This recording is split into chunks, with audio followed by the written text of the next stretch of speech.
여러분, 종이 좋습니까? 자유인이 좋습니까? 종으로 살고 싶으십니까? 자유인으로 살고 싶습니까?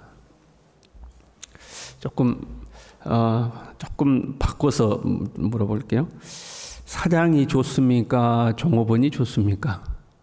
여러분, 사장하고 싶어요? 종업원 하고 싶어요? 조금 생각이 복잡해지려고 그러죠? 사람들은 사장이 좋을 거라고 생각해요. 그러면 다 사장하지, 왜 다 사장하지 않을까요? 사장이 되는 것이 쉬운 일이 아닙니다. 종업원 10명을 거느리는 회사가 있다고 해봐요. 거기에 여러분 사장으로 취임하고 싶어요? 그냥 종업원 하고 싶어요? 이왕이면 사장이 좋죠. 이제 종업원이 한 10명 있는 회사 사장 되면 그날부터 이제 머리가 아프기 시작하는 거예요. 회사를 운영하는 것이 결코 쉽지가 않습니다. 또 그러한 사장이 되기까지 과정도 쉽지가 않죠. 한 회사의 사장이 되려면 도전정신도 있어야 되고요.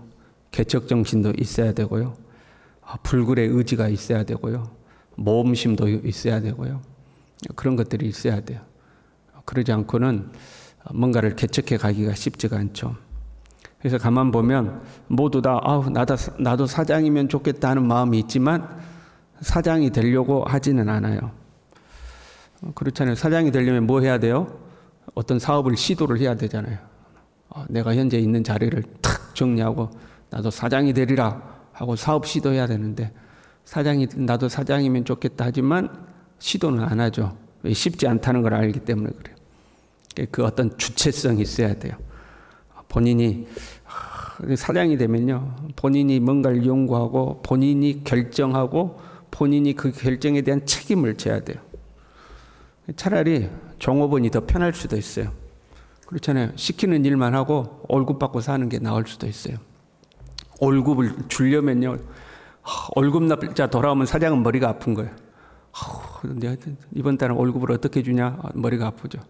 종업원은 월급 날짜가 오면 행복하잖아요. 며칠만 지나면 월급 나온다. 행복하죠. 근데 사장이 월급 날짜 오면 머리 아파요. 어떻게 돈 채우냐? 이제 이런 머리가 아픈 거죠.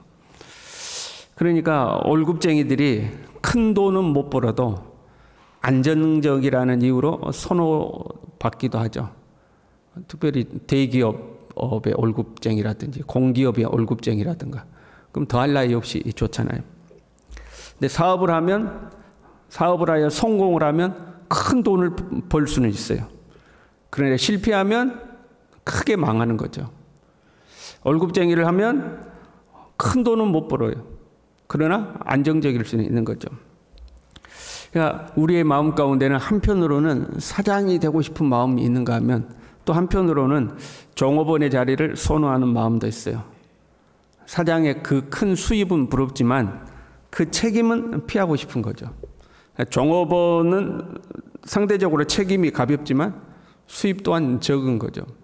한편으로는 나도 사장이 되고 싶지만 또 한편으로는 그럼 그렇게 머리 아픈 일 안 하고 싶고 편하게 살고 싶고, 이 두 마음이 우리 안에 존재하는 거죠. 오늘 본문에 이렇게 되어 있어요. 그리스도께서 우리를 자유롭게 하려고 자유를 주셨으니 그러므로 굳건하게 서서 다시는 종의 멍에를 매지 말라. 이 말씀의 본래 뜻은 복음으로 말미암아 자유롭게 되었으니 다시는 율법에 매여 종살이 하지 말아라 하는 게 이제 본래 의미예요. 그럼 생각해 봐요. 여러분, 자유인이 좋을까요? 종이 좋을까요? 그냥 쉽게 생각하면 자유인이 좋은 것 같죠. 출애굽 당시에요, 애굽에서 종살이하던 이스라엘이 출애굽하여 자유인이 되었어요. 하나님은 하나님의 백성들이 자유인으로서 독립적이고 주체적인 신앙인으로 하나님 앞에 살아가기를 원하는 거죠. 그래서 종살이하지 말고 자유인이 되어라 하고 하나님이 출애굽시켰어요. 그런데 백성들은 자유인의 삶이 결코 쉽지가 않은 거예요. 자유인이 되자마자 찾아온 게 삶의 결핍이었거든요. 그 삶의 결핍을 하나님을 의지하고 하나님을 신뢰해서 그 결핍 앞에 굴복하지 않고 그걸 탁 헤쳐나가는 그게 이제 자유인으로서의 삶인 거거든요. 근데 그게 쉽지가 않았어요. 종으로 있을 때는 고생은 했어요. 내 육체가 고생했어요. 때로 인격적으로 무시도 당했어요. 그러나 공급이 끊어지진 않았어요. 먹을 것은 항상 있었다 이 말이에요. 현재 우리의 현실과 비슷한 거죠. 사장은 어떻게든 일을 만들어 와야 돼요. 그렇잖아요. 어떻게든 일거리를 만들어 와야 돼. 종업원은 사장이 만들어 놓은 일을 하기만 하면 돼요. 물론 꼭 맞는 건 아니에요. 비유하자면 그런 거예요. 그렇잖아요. 사장이 일을 만들어서 막 와야 돼. 종업원은 그 일을 하는 거죠. 그 일만 하면 월급은 나오는 거잖아요. 애굽에 있을 때 내 몸이 고생은 했어요. 근데 그 일거리는 누가 줘요? 애굽에서 준다 이 말이에요. 애굽에서 일거리는 줘요. 그 일하면서 고생은 해요. 때로 욕도 먹어요. 그러나 그 일만 하면 고기도 나오고 야채도 나오고 굶지는 않았다 이 말이죠. 그러니까 이 애굽으로 돌아가자고, 우리가 애굽에 있을 때는 그래도 먹을 거 있지 않았냐고 애굽으로 돌아가자고 오히려 아우성친 거죠. 자유인이 좋은 것 같은데 자유인이 되면 자기가 일거리를 만들어내고 자기가 월급도 줘야 되고 자기가 뭔가를 막 개척해 가야 된다 이 말이에요. 근데 종으로 있으면 주인네가 해온 거 그냥 시키는 대로 하면 먹을 것은 나온다 이 말이에요. 그래서 우리 안에는 이 두 마음이 존재하는 거예요. 사장이 되고 싶은 마음, 차라리 종업원으로 살고 싶은 마음, 자유인이 되고 싶은 마음, 종으로 살고 싶은 마음, 이 두 마음이 존재해요. 남자들이 군대 가면 왜 살이 쪄요? 규칙적인 생활을 해서 뭐 건강해지는 것도 있어요. 그것보다도 마음이 편해요. 땅 팔아가면 파는 거고, 땅 덮으라가면 덮는 거고, 내가 내일은 무슨 일을 해야 될지, 뭐 한 달 뒤에는 무슨 일, 내가 고민하는 게 아니야. 나는 아무 고민이 없어. 그냥 오늘 뭐 해라 그러면 그 시키는 대로 하면 돼. 고생은 해도 몸은 피곤해도 머리가 피곤하진 않아요. 그냥 시키는 대로만 하면 된다 이 말이에요. 그게 종으로서의 삶인 거죠. 그래서 몸은 고생해도 마음은 편해요. 그냥. 우리 두 마음에는 그게 존재하는 거예요. 내가 뭔가를 계획하고 구상하고 연구하고 내일 걸 대비하고 한 달 걸 뒤에 걸 대비하고 그런 자유인으로 살 거냐? 몰라 난 시키는 것만 해. 종으로 살 거냐? 이게 두 마음이 우리 안에 존재하는 거죠. 그 옛날 동화책 중에 키다리 아저씨라는 그런 동화책이 있었어요. 제목이 맞나 모르겠네. 여러분 알아요? 키다리 아저씨? 나를 도와주는 그 키 큰 아저씨가 있었다 이 말이에요. 내가 필요하고 힘들 때 나를 도와주는 거죠. 우리에게도 키다리 아저씨 같은 분이 있으면 좋겠다 하는 마음이 있어요. 누군가 나를 좀 도와줬으면 좋겠다. 나 힘들고 어려울 때 나 좀 팍팍 좀 밀어주는 사람이 있으면 좋겠다 하는 그 키다리 아저씨를 기다리는 마음이 우리에게 있죠. 그 여성들에게는 지금 이런 이야기하면 또 뭐 문제가 되려는가 모르겠지만 신데렐라 컴플렉스라는 게 있죠. 백마탄 왕자가 나에게 와가지고 현재 나의 삶을 좀 업그레이드 시켜줄 그런 어디 백마탄 왕자 없는가? 누군가의 도움으로 나의 삶이 변화되는. 우리는 이제 그런 거 상상하는 거죠. 그래서 그런 영화도 만들고 그런 드라마도 만들고 그러면 나도 저렇게 됐으면 좋겠다 하는 이제 그런 마음이 있는 거죠. 그러니까 내가 내 삶을 개척하고 소위 말하는 자수성가하는 그런 상상보다도 서로 그런 상상을 하더라도 누군가가 그런 과정에서 나를 좀 이렇게 막 도와줬으면 좋겠다. 누가 나 좀 안 도와주나 이런 마음이 있는 거죠. 그런데 여러분 우리가 누군가의 도움을 받기 시작하면 좀 과격하게 표현해서 그 사람의 종이 되기 시작한 거예요. 무슨 의미냐면요. 여러분 누군가가 나를 정말로 많이 도와줬어. 막 물질적으로도 도와주고 자식이 잘 되게도 도와주고 막 도와줬어요. 근데 어느 날 그 사람이 나에게 뭔가 부탁을 했어요. 그럼 그 부탁 거절할 수 있어요, 없어요? 또 그냥 뻔뻔스럽게 난 모르겠어 그럽니까? 그동안 당신이 나 도와준 건 도와준 거고 나는 그거 모르겠어 그래야 하는 그래요? 그렇지 않죠. 누군가의 도움을 내가 많이 받으면 그 사람이 나에게 부탁하는 것을 거절을 못하는 거예요. 그렇잖아요. 이게 좀 심해졌어요. 내가 완전히 그 사람 없이는 못 사는 존재가 되었어요. 그 사람의 도움 없이는 내가 못 사는 의존하는 의탁하는 관계가 되었어요. 그 다음부터는 진짜 종인 거죠. 그 사람이 요구하는 것을 거절할 수가 없어요. 그 사람이 시키는 대로 해야 돼. 왜? 그 사람이 나 안 도와주면 나는 못 사니까. 그래서 그 사람의 종이 되는 거예요. 오늘날 우리들은요, 다른 사람의 도움을 받고 사는 것에 있어서 약간 자존심이 상할 때가 있어요. 그렇잖아요. 왜냐하면 다들 이제 비슷비슷하게 됐다 이 말이에요. 그래서 나를 도와주는 그 역할을 누가 해주길 원하냐면 국가가 해주길 원해요. 나 좀 도와줘, 이것보다도 나라에서 좀 나를 도와줬으면 좋겠다, 이제 이런 생각을 하는 거죠. 한 부자가 있어요. 우리는 힘들게 살아요. 아우, 좀 저 부자가 나 좀 나눠줬으면 좋겠는데, 도와줬으면 좋겠는데, 근데 그 부자한테 가서 저 좀 도와주세요, 이 말을 하는 게 곤란하다 이 말이에요. 그래서 그 역할을 누가 해주길 원해요?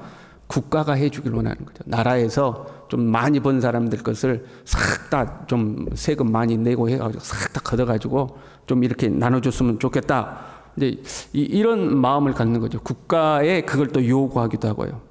그러면 나라는 그것을 분배정의라는 이름으로 또는 복지라는 이름으로 그걸 시행하는 거죠. 그럼 사람들이 그걸 다 좋아해요. 왜? 나도 좀 도움받고 살면 좋겠다는 심리가 있기 때문에 그렇죠. 그렇잖아요. 여러분, 우리 코로나 때 나라에서 돈 나눠주니까 좋아요, 안 좋아요? 그때 좋더라고. 속 없이. 우리는 5명이니까 얼마나 좋아요. 애들 많이 낳길 잘했다 말이야. 우리 마음에 그런 게 있는 거죠. 좀 도와주면 일단은 좋은 거죠. 그런데 우리가 이걸 확대해봐요. 다른 사람의 도움으로 살면 다른 사람의 종이 된다고 그랬잖아요. 나라의 도움으로 살면 나라의 종이 되는 거예요. 만약에 우리 교회가 나라의 도움으로 운영된다고 생각해봐요. 그래서 국가 지원금이 있어, 교회에. 뭐 그런 일은 없겠지만 국가 지원금으로 교회가 운영이 돼요. 그럼 그 다음부터 누구 간섭받아요? 나라의 간섭을 받기 시작해요. 나라가 감사 나오고 이건 왜 이렇게 했냐, 저건 왜 저렇게 했냐 간섭하기 시작하죠. 그래서 이제 나라의 도움 없이는 교회가 존재할 수 없이 됐어요. 그러면 그때부터는 완전히 국가가 시키는 대로 해야 돼요. 그 사립학교법이 개정될 때에, 그래서 우리 현재 기독학교가 이제는 복음을 마음껏 못 전하잖아요. 그렇게 된 이유가 왜 그래요? 그 학교가 국가의 도움 없이는 운영을 못 하거든요. 그러니까 국가의 도움으로 운영이 되기 때문에 국가에서 이래라 저래라 그러면 거절을 못 하는 거예요. 시키는 대로 해야 돼요. 그걸 거절하려면 국가의 도움으로부터 완전히 독립을 해야 돼. 그게 이제 대안학교들이죠. 대안학교들은 우리나라 간섭 안 받을란다. 그러고 자체적으로 운영을 하잖아요. 대신 뭐가 많이 들어가요? 돈이 많이 들어가는 거죠. 그런 도움을 잊기 시작하면 종이 되기 시작하는 거예요. 이런 간섭을 받고 싶지 않는 그 자유를 누리고 싶은 마음, 그게 한편은 우리 안에 존재하고, 또 한편으로는 그래도 좀 도움을 받았으면 좋겠다 하는 마음이 존재하고, 우리 안에는 이 두 마음이 존재하고 있는 거예요. 난 간섭 안 받고 자유롭게 살고 싶어, 내 인생 내가 원하는 대로 살고 싶어 하는 마음이 있고, 한편은 좀 누가 좀 도와줬으면 좋겠다, 그게 국가가 됐든 사람이 됐든 나를 좀 도와줬으면 좋겠다 하는 이 마음이 존재하죠. 두 마음이 우리 안에 존재해요. 하나님은 우리가 종으로 살지 않고 자유인으로 살기를 원하셔요. 그 근본적인 말씀의 의미는 다시 말씀드리지만 율법으로부터 자유한 걸 말하는 거예요. 이제 예수 그리스도를 믿음으로 율법에서 자유해서 자유인으로 살기를 원하는 거죠. 그런 한편으로 우리의 삶에서도 마찬가지. 하나님, 우리가 꾸로 다니는 자가 되지 않고 꾸어주는 자가 되기를 원하셔요. 꾸로 다니면 종이 되는 거예요. 그래서 하나님, 우리가 꾸로 다니지 않고 꾸어주는 자, 자유인이 되기를 원해요. 우리는 이 자유인의 기질을 가져야 돼요. 도움 받기를 원하기보다는 도움 주는 사람, 꾸로 다니기보다는 꾸어주는 사람, 다른 사람의 어떤 도움으로 사는 사람이 아니라 내가 다른 사람을 돕고 사는 사람, 이 자유인의 기질이 우리 안에 있어야 돼. 예수님 믿고 우리가 그리스도인으로서 자유인이 되었으면 이제는 내가 남을 좀 돕고 살고 남에게 도움 주고 살고 내가 그런 사람이 되야겠다는 이 자유인의 기질이 있어야 되는 거죠. 그래서 하나님이 우리를 그렇게 축복해 주시기를, 또 하나님 한편으로는 축복해 주시기를 기도하면서 한편으로는 내 삶에 최선의 노력을 다하는 거죠. 아무것도 안 하면서 어디서 좀 도와줬으면 좋겠다, 나라가 좀 나 좀 도와줬으면 좋겠다. 그건 종의 기질이에요. 종의 기질이죠. 그게 아니라 내 삶의 현실에 최선을 다하면서 작은 것 하나라도 내가 남에게 좀 베풀고 살아야겠다. 그게 이제 자유인의 기질이죠. 그 자유인의 기질이 우리 안에 있어야 되는 거죠. 한편 신앙에 있어서도요, 자유인이 돼야 돼요. 보세요. 평생을 신앙생활 하는데 종으로서 신앙생활 하는 사람이 있어요. 무슨 말이냐면 평생 누가 내 신앙 챙겨줘야 돼. 교회 왔냐 안 왔냐, 이번 주에는 왜 안 왔냐, 왜 기도생활 안 하냐, 왜 말씀생활 안 하냐, 이번 주에 뭐 하니까 꼭 나와야 된다, 이래야 된다, 저래야 된다, 막 챙겨야지만 되는 신앙인. 다른 사람의 도움이 없이는 혼자 설 수 없는 신앙, 그 종으로서의 신앙인 거죠.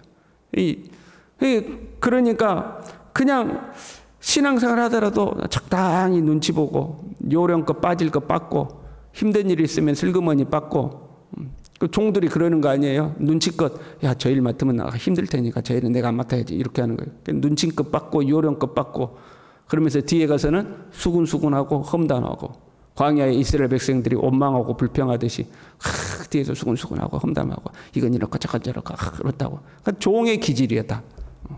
종의 기질이죠. 보는 이가 없어서요, 하나님 앞에서 나는 하나님 나라의 상속자다, 하나님의 나라를 유업으로 이어받은 자다 하는 그 당당한 신앙의 자세. 그래서 주인이요, 종업원이 아니라 주인답게 내가 하나님 앞에서 해야 할 일을 하고, 나에게 시키는 거 없어도 하나님 앞에 내가 맡은 바 책임을 다하고, 주님의 몸된 교회를 위해서 내가 할 수 있는 일이 무엇일까 스스로 찾고 자발적으로 헌신하고, 누가 나 좀 안 챙겨주나, 그게 아니라 내가 오히려 넘어진 성도들을 붙들어주고 곰핍한 성도들을 공급해주고 스스로 하나님 앞에 우뚝 서는 신앙인, 그게 자유인의 신앙인. 말씀이 이렇게 되세요. 그러므로 굳건하게 서서 다시는 종의 멍에를 매지 말라. 자유인은 홀로 굳건하게 서는 거예요. 그냥 어떻게 좀 누가 안 도와주나, 이게 아니고 하나님 앞에 굳건하게 서서 맡은 바 책임을 다하고 소임을 다하고, 어떻게 하면 내가 주님 앞에 더 헌신하고 주님의 나라를 더 든든하게 세울까, 주님의 나라를 더 확장할까. 그게 주인의 태도잖아요. 주님의 나라고 주인 모르겠고 월급이나 따박따박 나오면 좋겠다. 그게 종의 태도고요.